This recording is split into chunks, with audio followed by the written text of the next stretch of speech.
परमात्मा के पुण्य आत्माओं का मुंशी शशिभूषण दास का सत्सा है।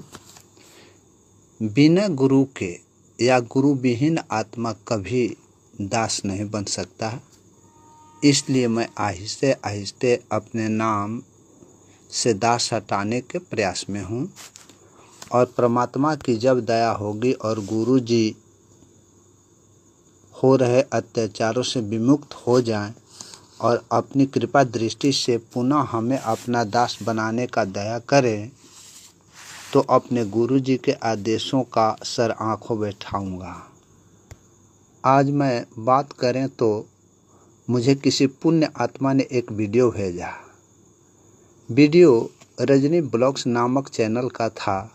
इस चैनल के माध्यम से संत रामपाल जी महाराज के संबंध में भ्रामक एवं झूठ का प्रोपगंडा समाज में फैलाया जा रहा है और ऐसा क्यों किया जाता है मैं ये बताने में असमर्थ हूँ कि आखिर यह प्रोपगंडा समाज में जानबूझकर फैलाया जाता है या अनजाने में फैलाया जाता है।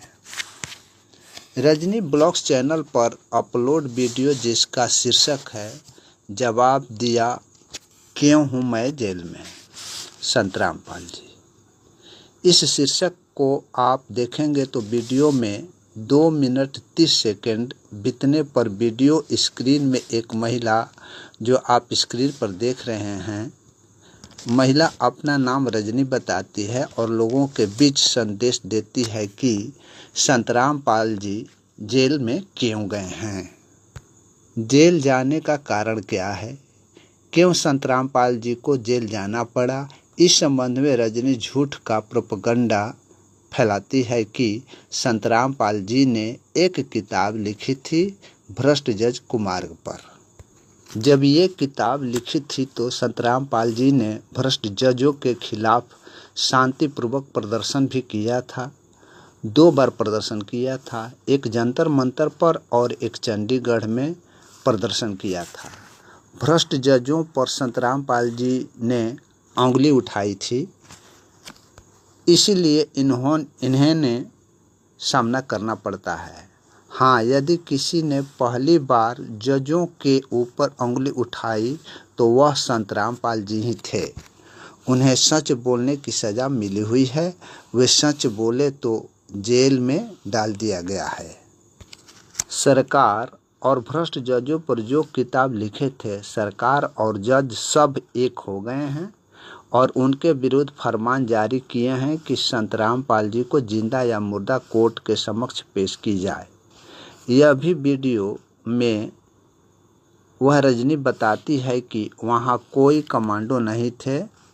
ये उपरोक्त सभी बातें अपने वीडियो में 2 मिनट 30 सेकंड से लगायत 7 मिनट 50 सेकंड तक बताती है। अर्थात रजनी का कहना है कि संत रामपाल जी महाराज ने भ्रष्ट जज कुमार्ग पर नामक पुस्तक लिखी और जजों के विरुद्ध जंतर मंतर एवं चंडीगढ़ में प्रदर्शन करने के कारण बरवाला कांड का जन्म हुआ और संत रामपाल जी महाराज के विरुद्ध न्यायालय ने झूठा मुकदमा बनाकर उन्हें जेल में ठूस दिया गया है। इस तरह रजनी जी ने अपने रजनी ब्लॉग चैनल के माध्यम से सारा दोष संत रामपाल जी पर डाल दी है। रजनी जी के उपरोक्त तथ्यों के संदर्भ में मुंशी शशिभूषण का कहना है कि सबसे पहले जान लीजिए कि ये रजनी ब्लॉग्स चैनल राष्ट्रीय समाज सेवा समिति उर्फ मैनेजमेंट के सपोर्टेड चैनल है। इस चैनल पर आकर संत जी का वकील अभिषेक चौधरी केसों के बारे में थोड़ी बहुत लोगों के बीच रखते हैं। खैर, इन सब बातों को छोड़ते हुए मैं अपने मेन मुद्दा पर आता हूँ। रजनी ने समाज के लोगों के बीच यह बिल्कुल ही झूठ एवं भ्रम फैलाकर राष्ट्रीय समाज सेवा समिति उर्फ मैनेजमेंट एवं षड्यंत्रकारियों का साथ देती है।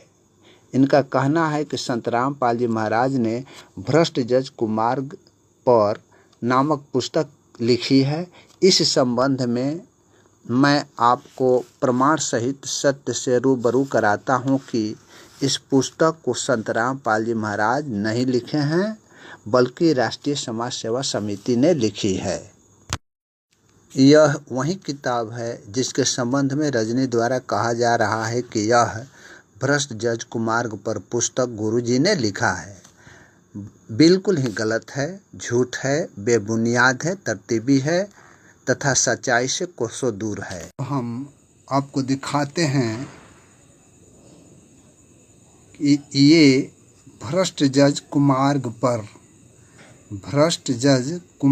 पर ये पुस्तक जिसके संबंध में रजनी ने कुछ और कह रही है, इस संबंध में मैं आपको बताना चाहता हूँ कि ये भ्रष्ट जज कुमार्ग पर संत रामपाल जी महाराज ने नहीं लिखा है, बल्कि इसे राष्ट्रीय समाज सेवा समिति के लोगों ने लिखा है। आप इस बुक को पलट करके देखें। ये भ्रष्ट जज कुमार्ग पर प्रकाशक एवं मुद्रक राष्ट्रीय समाज सेवा समिति के सर्व सदस्यगण हैं। ये आप लोग खुद पढ़ लें। इसके अलावा आपको इस बुक के अंतिम पृष्ठ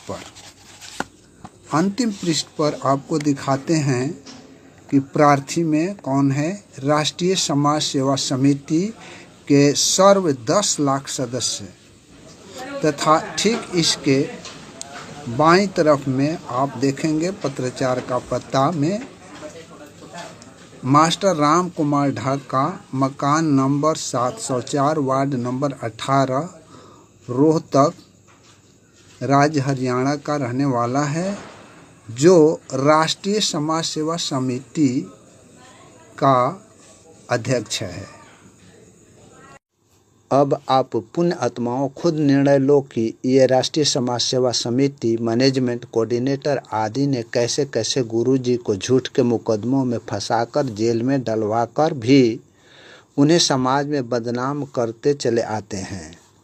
संत रामपाल जी का भ्रष्ट जज कुमार्ग पर किताब लिखा ही नहीं है और संत जी ने कभी भी जजों के खिलाफ धरना प्रदर्शन किया ही नहीं, तो ये किताब और धरना प्रदर्शन को जेल जाने का कारण बताना उचित नहीं है। वास्तविक तथ्य यह है कि राष्ट्रीय समाज सेवा समिति उर्फ मैनेजमेंट तथा इनके पालतू गुंडे काले कमांडो ने दिनांक 14/7/2014 को हिसार में अपने काले कमांडो के जरिए हिसार कोर्ट कैंपस को रातों रात अपने कब्जे में ले लिए तथा वकीलों के साथ बदतमीजी करने लगे। उन्हीं के घर में उन्हीं से उनका पहचान पत्र मांगे जाने लगा। वकील एवं काले कमांडो तथा राष्ट्रीय समर्थित अनुयायियों ने वकील के साथ झड़प भी की। इसका नतीजा हुआ कि हिसार कोर्ट ने चंडीगढ़ हाई कोर्ट को इसकी सूचना भेजा। दिनांक 21/7/2014 को संत रामपाल जी के विरुद्ध कोर्ट अवमानना का केस दायर हुआ। इस अवमानना वाले केस में प्रारंभिक अवस्था में केवल संत रामपाल जी महाराज के विरुद्ध अवमानना का केस दायर हुआ था, क्योंकि हिसार में 14/7/2014 को जो घटना कारित हुई थी उसमें केवल संत रामपाल जी महाराज का जयकारा लगने के कारण अकेला नाम आया, क्योंकि कोई दूसरे व्यक्ति का नाम पता की जानकारी नहीं थी। गुरुजी के नाम से जयकारा लगाने के कारण केवल गुरुजी का नाम उस मुकदमा में आया। दिनांक 26/8/2014 को गुरुजी ने अपना लिखित बयान हाई कोर्ट चंडीगढ़ में दिया कि हिसार कोर्ट कैंपस में जो काले कमांडो अपने जद में लिए हुए थे वे गुरुजी के नहीं थे, बल्कि राष्ट्रीय समाज सेवा समिति के कमांडो थे। राष्ट्रीय समाज सेवा समिति का संचालक राम कुमार ढाका है। जब गुरुजी ने अपना जवाब चंडीगढ़ में दिया और राम कुमार ढाका का नाम आया एवं कोर्ट में राम कुमार ढाका के विरुद्ध सम्मन जारी किया, तो राष्ट्रीय समाज सेवा समिति उर्फ मैनेजमेंट को आग लग गई और राष्ट्रीय समाज सेवा समिति उर्फ मैनेजमेंट के काले कमांडो ने संत रामपाल जी महाराज को आश्रम में नज़रबंद कर दिए। गुरु जी को न्यायालय तक जाने नहीं दिए। परिणाम हुआ कि मजबूर होकर प्रशासन ने अपना कदम उठाया और बरवाला कांड का जन्म हुआ। वह भी जन्म राष्ट्रीय समाज सेवा समिति उर्फ मैनेजमेंट के करतूतों से हुआ। कमांडो के माध्यम से पुलिस के विरुद्ध युद्ध छिड़वा दिए।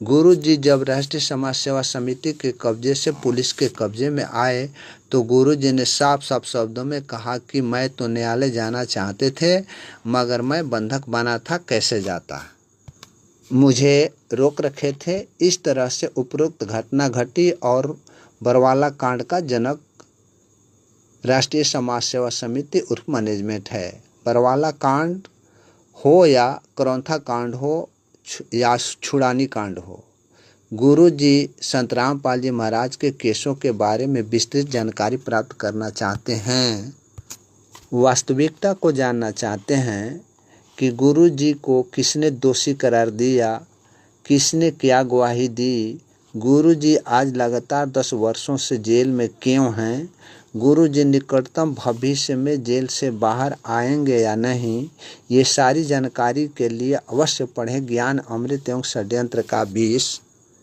इस किताब को जिस भगत भाई ने पढ़ लिया वे परमात्मा के वास्तविक मार्ग को पकड़ लिया, अन्यथा असत्य मार्ग का पथिक बनकर अपना अस्तित्व खोते जाओगे। इसलिए आपको सतर्क की जाती है कि असत्य पथ से बचने के लिए अवश्य पढ़ें ज्ञान अमृत एवं षड्यंत्र का विष। इसे मंगाने के लिए 99-315-92-093 पर संपर्क कर सकते हैं या व्हाट्सएप मैसेज भेज सकते हैं। इसी के साथ ही आज के लिए बस इतना ही, आगे फिर मिलेंगे। सत साहेब।